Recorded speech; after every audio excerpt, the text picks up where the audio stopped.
सैनिक भाइयों नमस्कार। आज हम लोग कुछ इम्पोर्टेंट जानकारी ले लेंगे जो OROP 2 में क्या हुआ था, जिसको फ़ायदा मिला है, जिसको फ़ायदा नहीं मिला है। और OROP 2 में और भी एक चला हुआ है। इसी में क्या हो गया, 2006 से पहले रिटेड है, 2006 के बाद रिटेड है। इसी तरह बेसिक अलग अलग आ गया, अलग अलग बेसिक में बढ़ोतरी हो गया, अलग अलग बेनिफिट्स भी मिला हुआ है। इसी तरह नहीं होना चाहिए। अभी हम लोग जो पीएमआर बेनिफिट्स क्यों नहीं मिल रहे, जो पीएमआर वालों के लिए जो बेनिफिट्स क्यों नहीं मिल रहे, OROP 2 में भी नहीं मिला और 3 में मिलेगा या नहीं मिलेगा, ये भी एक बार जानकारी ले लेंगे। सबसे पहले देख लेना OROP 2 में क्या हो गया था। 1 जुलाई 2014 के बाद जो रिटायरमेंट है उनके लिए OROP 2 में आकर बेनिफिट नहीं मिला है। उसी टाइम में लेटर भी जारी हुआ था, उसी में भी देख लेना। जो रिटायरमेंट डिस्चार्ज बोलकर दिया हुआ, देखो डेट भी है 1/7/2014, उनको बेनिफिट्स नहीं मिला है। उसका बाद जिसको बेनिफिट्स मिला था OROP 2 में आकर 30 जून 2014 का अंदर जो रिटायरमेंट है, जो प्रीमिचर वाले के लिए बेनिफिट मिला था। लेकिन OROP 3 में प्रीमिचर वाले के लिए बेनिफिट मिलना चाहिए। इसी में भी सरकार कुछ फैसला निकालना चाहिए, उनको भी बेनिफिट मिलने से अच्छा है। वो भी सर्विस कर कर ही आ रहे हैं, वो भी तकलीफ से ही आ रहे हैं घर। उसका बाद OROP 2 में और एक बहुत बड़ा गलती क्या चला बोलने से, जो प्री 2006 रिटायरमेंट वाले के लिए अलग बेसिक है, पोस्ट 2006 वाले के लिए बेसिक में डिफरेंस आ गया। और भी एक क्या है, जो सर्विस पकड़कर बेसिक नहीं दिया, जो कम सर्विस वाला को लेकर आकर ज्यादा सर्विस वाला के साथ बेसिक दिया हुआ है। इसी में भी बहुत प्रॉब्लम हो गया है। इसी में देख लेना OROP में same service, same group, same class पे सेम रैंक, लेकिन बेसिक में अंतर क्यों है, इसी में भी देख लो। जो 17 साल किया हुआ होने से पूरा के लिए एक ही बेसिक होना चाहिए। जो सिपाही रैंक है 17 साल बोले, 17 साल वाले के लिए पूरा बेसिक एक ही होना चाहिए। इसी में क्या कर दिए, सिपाही 2006 के बाद रिटायर्ड है, उनको बेसिक कितना मिला है, 20,107 मिला है। जो 2006 से पहले रिटायर्ड है उनके लिए क्या हो गया, 18,807 रुपये। इसमें 1,300 का डिफरेंस आ गया। इसी तरह डिफरेंस OROP 3 में नहीं आना चाहिए। उसका बाद नायक सर का भी देखो, उनका भी क्या कहा, 22 साल सर्विस कर दिया, 2006 के बाद रिटायर्ड है, उसको 22,144 है। लेकिन 2006 से पहले रिटायर्ड है, उसके लिए आकर 21,244 रुपीज़ 900 का इसमें बेसिक में डिफरेंस आ गया।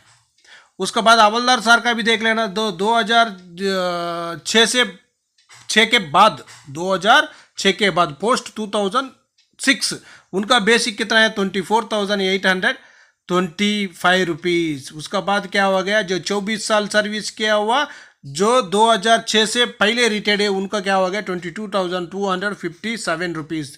दोनों को बीच का डिफरेंस देखना, 2,568 रुपीज़ का डिफरेंस आ गया। इसी तरह डिफरेंस नहीं आना चाहिए OROP 3 में, इसी तरह डिफरेंस नहीं आना चाहिए। जो 24 साल सर्विस किया हुआ हवलदार होने से जो उसी का साथ पूरा के लिए एक ही बेसिक होना चाहिए। उसका बाद जो ऑर्डिनरी नायक सूबेदार सर, इसी में भी देख लेना, जो ऑर्डिनरी नायक सूबेदार सर मिला हुआ है, इसी में आकर 2006 से 6 के बाद रिटायर्ड हुआ, उसके लिए आकर 24,825 है। 2006 से पहले रिटायर्ड है, उसको आकर 23,150 रुपीज़। दोनों को बीच का डिफरेंस कितना है, 1,075 रुपीज़ का डिफरेंस आ गया। इसी तरह होने से क्या हो जाएगा, जो मोरल डाउन हो जाएगा। जो पेंशनर से है, एक ही सर्विस है, एक ही यूनिट है, एक ही सर्विस ग्रुप है, होने के बाद भी बेसिक में डिफरेंस नहीं होना चाहिए। 17 साल का सिपाही बोलने से 17 साल का सिपाही के लिए पूरा एक ही बेसिक होना चाहिए।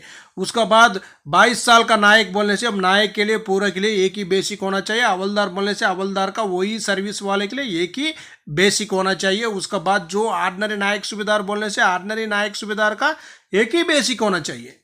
जो 24 साल सर्विस कर दिए वो तो 24 साल वाले के लिए एक ही होना चाहिए। ये नहीं कि जो 24 साल वाले को लेकर आकर जो 26 साल सर्विस कर दिए उसका साथ मिलाप नहीं करना चाहिए। बेसिक में इसी में जो सर्विस पकड़कर बेसिक भी देना चाहिए, जो OROP देने से पूरा के लिए जो कितना साल सर्विस किया हुआ है सर्विस पकड़कर उनका बेसिक पूरा का एक ही होना बहुत जरूरी है। उसी टाइम ही क्या होता है, OROP का बेनिफिट मिला बोलकर पूरा को पता हो जाता है। जो पीछे वाला है उनका बेसिक कम होने से उसको लेकर आकर जो आगे जा रहे हैं उसका साथ मिलाप कर रहे हैं। OROP में OROP 1 हो 2 हो 3 हो उसी में मिलाप करना बहुत जरूरी है। लेकिन वैसा मिलाप करने से भी क्या है, उनका बेसिक ज़्यादा ही है। जो पीछे वाला है पीछे ही रहने से ये कब सुधरेगा? जो पीछे वाला के लिए कब से कब मिलेगा, कब उनका बेसिक बराबर हो जाएगा? जो आगे जा रहे हैं उसका साथ कब मिलेगा? जो पीछे वाला पीछे ही रहने से आगे वाला को कब वो पार करेगा? उसको साथ कब खड़ा हो जाएगा? नहीं होगा। उसका बेसिक 2000 3000 4000 तक कम होने से बहुत मुश्किल है। देखो OROP2 में इसी में क्या कर दिया, जो ज़्यादा बेसिक था उसको कर दिया 3 ही बेसिक कर दिया, कम सर्विस वाला को लेकर आकर जो ज़्यादा सर्विस वाला के साथ मिलाप कर दिया। इसी में तो ठीक है, जो नायक सर का है इनको तो ठीक कर दिया, पूरा की एक ही था, लेकिन जो सर्विस पकड़कर अलग अलग बेसिक कर दिया, ये ठीक है, ये कहीं किया हुआ सही है। लेकिन क्या हो गया इसी में, देखो जो हवलदार साहिबान का भी देख लेना, इनको क्या है, जो कम सर्विस वाला जो 15 साल सर्विस कर दिया उसको लेकर आकर 19 साल सर्विस कर दिया, उसका साथ मिलाप कर दिया, दोनों को बीच 4 साल का सर्विस डिफरेंस है, उसको यह भी कर दिया। वो वैसा नहीं होना चाहिए। उसके बाद इसी में भी देख लेना, जो ऑर्डिनरी नायक सूबेदार सर है जो 24 साल सर्विस किया ऑर्डिनरी नायक सूबेदार को लेकर आकर इसी में जो 26 साल सर्विस किया ऑर्डिनरी नायक सूबेदार के साथ मिलाप कर दिया, ये भी गलत है। इसी तरह नहीं होना चाहिए। जो डिफरेंस होना चाहिए, जो ऑर्डिनरी नायक सूबेदार का डिफरेंस होना बहुत जरूरी है। ये नहीं कि पूरा मिलाकर एक ही नहीं करना चाहिए। जो 26 साल वाले के लिए उसका बेसिक अलग होना चाहिए, उसको लेकर आकर जो 24 साल सर्विस कर दिया उसका साथ मिलाप करने से उसका बेसिक तो कम हो गया। ज़्यादा सर्विस 2 साल ज़्यादा कर दिया लेकिन उनका बेसिक में कम होने से ये ठीक नहीं है। इसीलिए जो OROP3 में जो भी बनता है तो टेबल, जो सर्विस ज़्यादा कर दिया उसको ज़्यादा ही देना चाहिए, जो कम सर्विस कर दिया उसको कम ही होना चाहिए। इसी तरह टेबल बनने से पूरा को बेनिफिट मिलेगा। ओके फ्रेंड्स, ये वीडियो आपको पसंद आने से सब्सक्राइब करो, लाइक करो, शेयर करो। आपका सब्सक्राइब लाइक ही हमको नेक्स्ट वीडियो बनाने के लिए ताकत बन जाएगी, हम आगे जाने के लिए भी बहुत मजबूत बन जाएगा। ओके फ्रेंड, जय हिंद, जय भारत, भारत माता की जय।